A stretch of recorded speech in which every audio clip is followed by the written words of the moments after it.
So, hatua ya tatu tulishia kwenye podcast iliyopita, kwenye hatua ya pili namna kuhandle changes. Kwa hiyo leo tunaenda kujifunza hatua ya tatu katika kutengeneza mabadiliko au katika kuhandle mabadiliko, how to manage change katika maisha yako. Kwa hiyo hatua ya tatu is create change.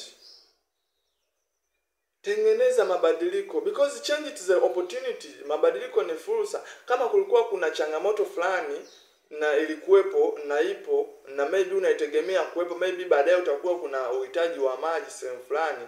Okay, ukishajua baada ya miaka 10 au baada ya wiki 2 baadaye utakuwa na changamoto fulani maeneo fulani, anza kutatua tatizo hilo. Tengeneza mabadiliko ambayo ni chanya, tengeneza mabadiliko ambayo ni positive. Yaani itakusaidia wewe, itakuwa ni fursa baadaye. Kwa mfano leo hii umegundua kwamba baada ya miaka 10 kutakuwa hakuna TV tena, watu wengi watakuwa wanatumia YouTube na watakuwa wanatumia smartphone katika kuangalia kila kitu mitandaoni. Okay, umegundua hayo mabadiliko yatakuwepo baada ya miaka 10. What have you done? Yaani umerecognize, si ndio? Then umeanticipate kwamba yatakuwepo baada ya miaka 10. Yaani first of all you have recognized kwamba kutokana na haya mabadiliko na haya kwamba sasa hivi kuna smartphone, kuna nini na nini na then baada ya miaka 10 tunategemea kwamba watu wengi watakuwa dependent on smartphone na watakuwa more introverted, kwa sababu smartphone inakufanya uwe utulie tu uangalie, yani uwe focused kwenye mambo yako. Kwa hiyo hayo ndio mabadiliko ambayo unayategemea.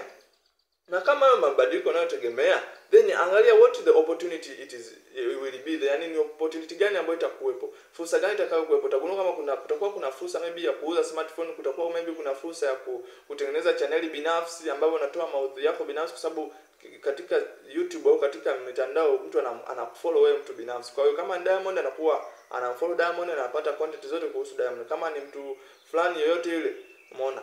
Kwa hiyo utakuwa kuna fursa ya mtu wewe kutengeneza maudhui yako binafsi na kuanza kuuza mtandaoni. Kwa hiyo hiyo ni fursa ambayo unaweza ukaiona katika anticipate. Then after there tunakwambia create change.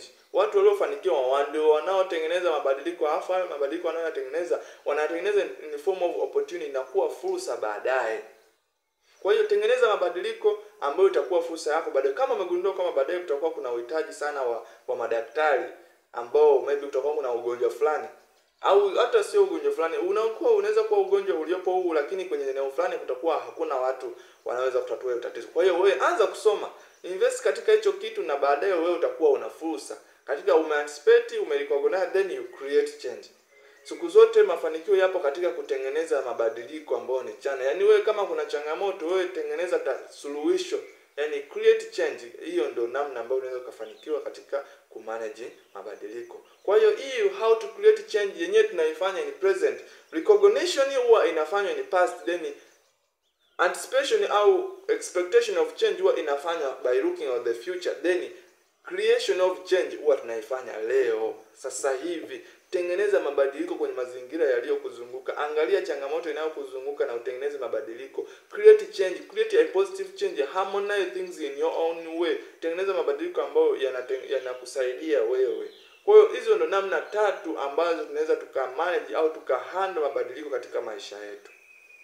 Asante sana kwa kusikiliza podcast zetu na endelea kutufuatilia, utajifunza vitu vingi. Hii ni chimbuko la madini la kujifunza, ni chimbuko la creativity na kila kitu.